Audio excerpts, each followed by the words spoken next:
So we don't give allowances in this house. We give commission. He knows dad works on commission, mom works on commission. You work, you get money, and then you have to separate that money. There's some savings, there's some spending, which is the fun money, and there's some giving. So for my 4-year-old, we split his money with him, and it's usually dollar bills just so I could see the bulkiness of it. He likes to save some in his piggy bank, and his piggy bank is clear so I can see it growing.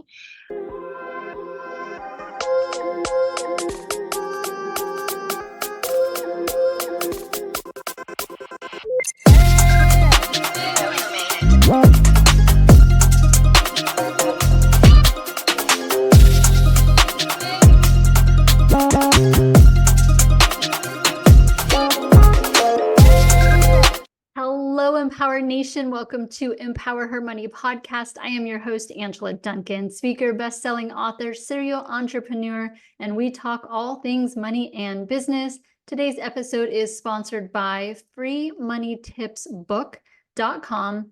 freemoneytipsbook.com. If you need help getting started on your financial journey, don't know where to start, these are 7 unshakable tips to help you start your financial journey today. On today's episode, I get to interview Shawntae Rodriguez, and she is going to give us money advice for your children with some amazing tips on her brand, forYou.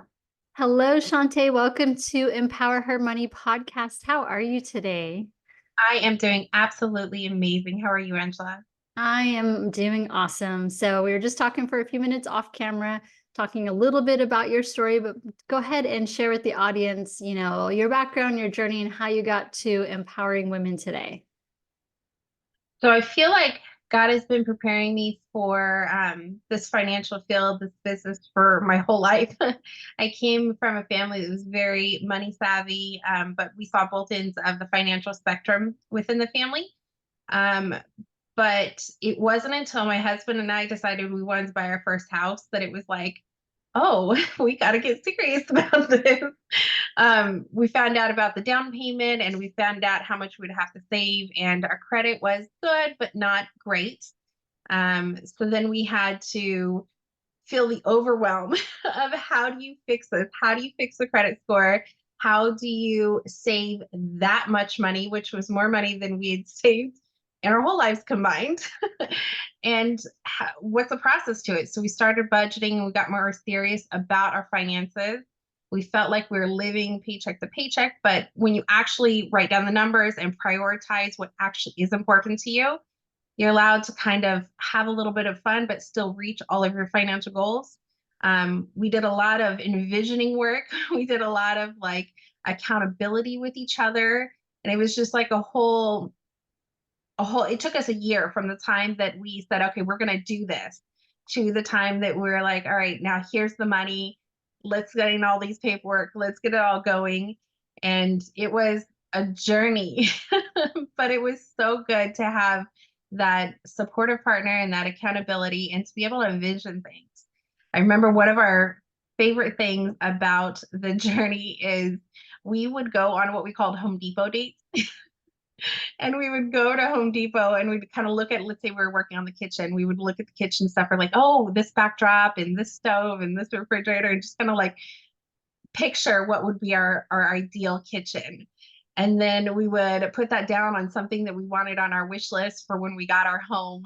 And we would do that ever so often. And it was a way to kind of connect with each other, see each other's likes and dislikes, but also kind of envision what we had going. A lot of times when you're saving such a big down payment and such a big amount of money for a goal, it's hard to kind of get yourself there, because you can't snap your finger and have that money. You've got to kind of work yourself to it. And so that accountability and envisioning and making it fun was kind of what made it so much easier, and what I love sharing with other people. Yeah. So I love that you started with the story of, buying a home. I think that can be a very scary process for a lot of people. And I still believe it's the American dream. People want to own their own home. So maybe talk to the audience a little bit about that experience, what you learned, and any advice that you could give to someone listening who might be thinking about homeownership in this upcoming year? So for us, it was the envisioning was a big part of it. However, you also got to get down to the actual numbers. So, like I said, we felt like we were living paycheck to paycheck, but we had two incomes coming in and we had no children at the time. So it's like, okay, where's all of our money going? So we had to create a budget. We had to actually track all of our spending. And we found out once we actually realized we were spending large amounts of money on things that weren't important, let's say fast food, or going on these trips that weren't absolutely necessary and were extremely expensive. We were able to kind of prioritize how many trips we wanted, how much we were spending, how much we actually wanted to spend in fast food or restaurants or date night or whatever it is. And we were able to save over half of our income towards this down payment. So that's how we were able to get that huge chunk. It's just, you have to know your budget. You have to know what's coming in. You have to know what's coming out, and you have to go categorize it so you can prioritize that spending. So if you're looking to buy a house, I highly suggest getting on a budget, finding out where your money's going, making sure that income and that inflow is bigger than that outflow. And if it's not, start prioritizing. Yeah, and I like that. So you guys first had to get on the same page. We want to buy a house. And then you're intentional. Do we really need to go out to dinner and spend extra money this week? Or do we want to save that money and put it towards our down payment on our house?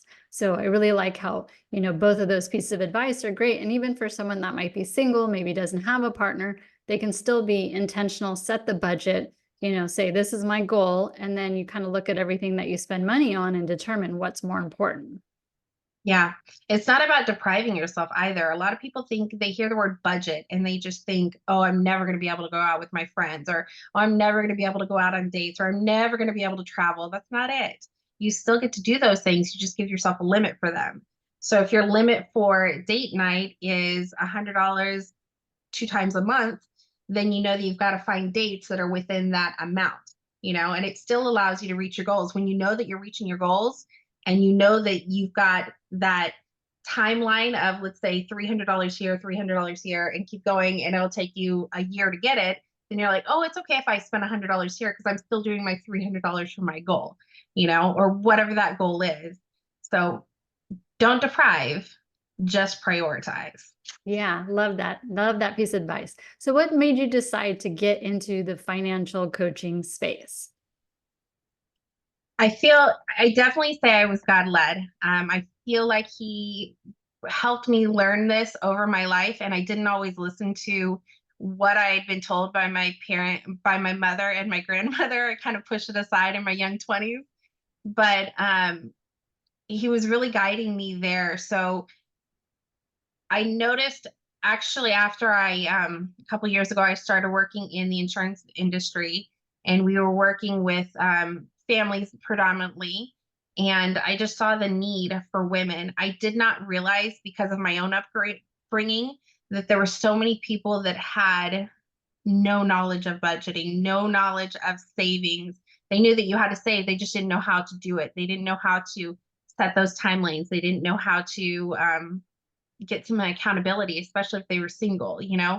And so it's just my passion to make sure that those families, especially teens and women, get that help, because there's not people out there that are able to help them and know that they've been through it. Like I learned from my own mistakes. Now let me show you my mistakes and let me show you how to get past those, and listen to your mother and grandmother. They're trying to help you through it. Yeah, but that's good though. You're willing to be vulnerable. Show them the mistakes you've made. We're not perfect. And even if we teach and coach something and we feel like we're experts in that field, it doesn't mean we haven't made the mistakes before that someone else could be going through. And so that's really awesome that you share that story so that people can relate and understand that, you've been on the same journey. You've made some of the mistakes that you don't want them to do, or maybe the mistakes that they have. And now let's figure out how to get through it and how to get you to the financial goals that are in front of you. So I really like that too. Let's achieve those goals. Yeah. So now you have some group mentoring too. Is that correct as well? That's a new thing I'm starting. So I've always been lean more towards the one-on-one coaching, because when it comes to finances, people are so cautious about talking about it. I mean, how many women have a group of women that they could talk to about their finances, where they Yeah. can go into detail about how much they make or how they're spending? Because the majority of women don't talk about that stuff. I am so for women getting past that and talking and learning from each other, because men talk and learn from each other. So I want women to do that too. And so it's just, I'm empowering them to do that because I want them to talk. So the one-on-one allows them to get to know me get to know them, provide that personalized help that they need in privacy. But I also know that there's women that can't always afford that one-on-one coaching, that can't always afford or feel like they can't afford that one-on-one, and they're not as secretive, or they're not as kind of cautious about what they're saying around others. Me being one of them, I'm an open book. You can know it all. But it's my hybrid group coaching. So it's a way to be open and learn from others while still having a little bit of one-on-one time with me, so I can help you out with the personalized things. Yeah. And So especially I'm in really excited about that. Yeah, and that's great. And especially in a group setting, when you ask a question, sometimes you feel like it's a stupid question, but chances are someone else in the group is thinking the same thing. They're just too scared to ask. So it's nice that they can ask that in the group setting to help other people get the same answers and still be able to get that individual one-on-one time with you in a group setting. But hopefully they're feeling comfortable enough knowing they're joining a group session that they can ask questions, and there's no wrong questions, there's no bad questions. Everyone is different places when it comes to financial knowledge. So encouraging them to just make sure that they ask. And I think as women, that sometimes is more difficult for us, and probably why we don't talk about money is we don't want to ask for help. We're willing to give it, but we don't like to ask for the help. Exactly. It's I really just want everybody to learn to that they're not alone. How many, as you said, American dream, how many people have said they wanted to buy a house, and they saw how much they had to save for a down payment, especially in a high cost of living area, and they're like, "Ooh, I can't do that." But then you talk to somebody else in the area, and it's like, "Wait a minute, you went through that. You own the house over here. How did you do that? How did you get there?" So I love the group setting in that, because you can see other people who have gone through it, or maybe going through the same thing, or already got past that and they're working on something else. And I love that, because they don't just get my perspective and my experience, they get it from everybody.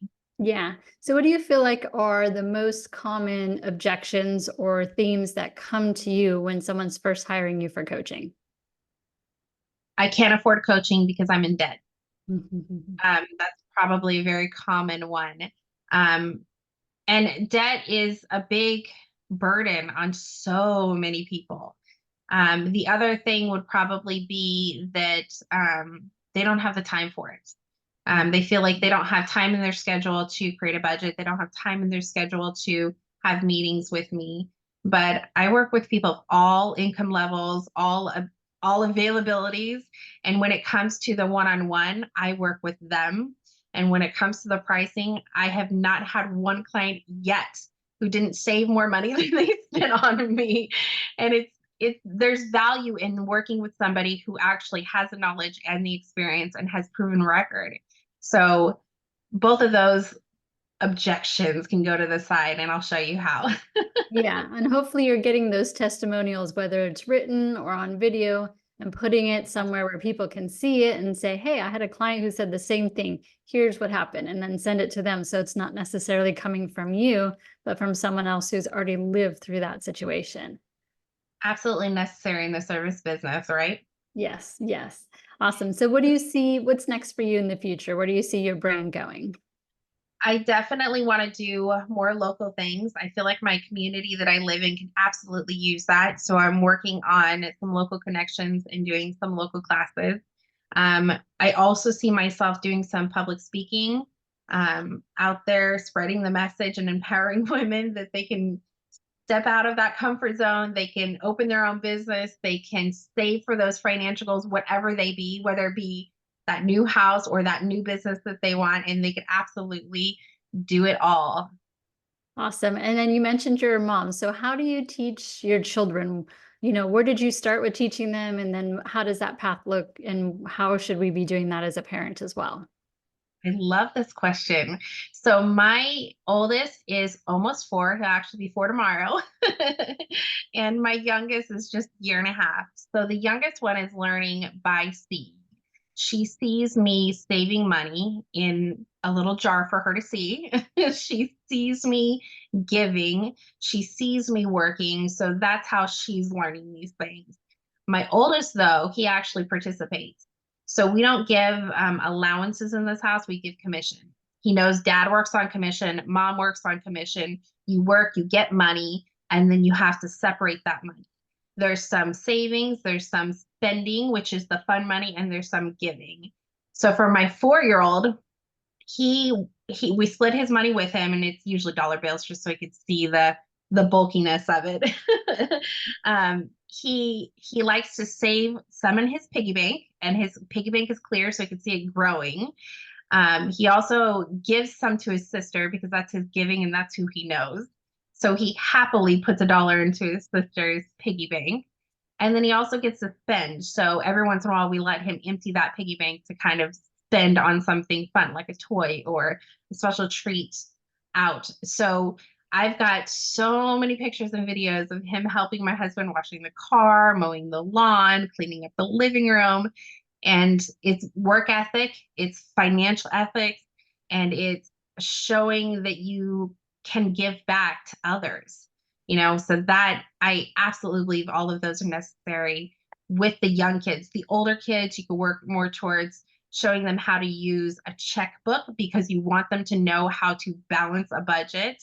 You also want them to show them things like high yield savings accounts for when they get older for their emergency funds, and showing them good habits with spending some cash, because especially the younger, let's say like 8 to like 10 or 8 to 12, they're so used to seeing swiping card.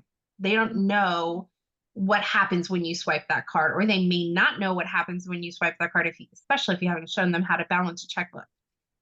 So showing them that they can earn cash and they can spend cash, and it's an exchange for what they're getting. Yeah. And working for that cash and not just getting it. Yeah. And one of the key points that you talked about in that story is the clear piggy bank.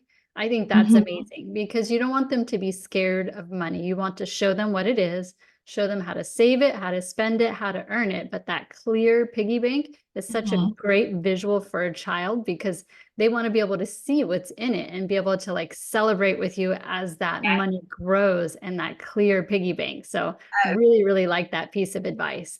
It is so important for the young kids, especially because they don't associate what's in a bank account as being theirs. They associate what they see in front of them. Yeah, absolutely. So I love those points, involving your kids as early as possible. No age is too early. Just keep showing them and leading by example. So those are some great key points there. So maybe for someone getting out of college, what kind of advice would you give to them to help start them on their financial journey? So for the college level, I would definitely say make sure you have an emergency fund, because there are things that pop up and you want to get used to relying on yourself and not your parents.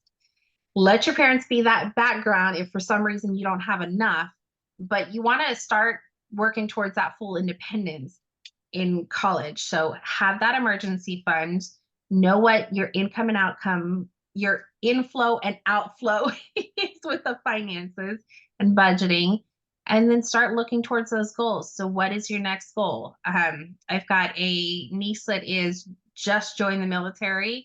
She doesn't have a lot of income coming in, but she has some, and she has practically no bills. So that emergency fund is what I advised her. Looking into that high yield savings account is what I advised her, and start working on those goals. So she doesn't have a car. What about paying for a car cash instead of making car payments on it and things like that? So independence, that emergency fund, and what are your next goals, and start working on those. Awesome. All right. So I have a fun question for you. If you could pick a superpower or a super talent, what would it be and why? I would love to actually show clients their actual numbers if they started on the path that I'm helping them with. So let's say, like, I can give them an estimate. Let's say their savings goal is $5,000 in the year. I can show them that. I could say, okay, there's this much you have to do each month. But I would love to show them what it looks like a year later, 5 years later, 10 years later, not just in their bank account, but their investment portfolio and their actual family life and peace. Finances are the number one cause of fights in marriage, and it's also the number one cause of divorce in marriage. So being able to show them the peace, this is what it looks like when you get in alignment with your spouse on finances. And of course, you can't show them peace, but I would love to be able to show them that investment portfolio, that savings account, that peace, that happiness, that decrease in stress. That would be amazing. Yeah, that would be phenomenal. I agree with that 100%. Okay, so if our audience wants to get in touch with you, learn more about your coaching, your group program, how do they find you? The two best ways to do it would be probably Facebook. I have a Facebook page. You can look me up under Shawntae Rodriguez, or you can go to empoweredyou.financial.coaching on Facebook. I also have a YouTube page. I'm going to get better at uploading videos on the YouTube page, but the YouTube page does have quite a few videos already, specifically geared towards women and budgeting.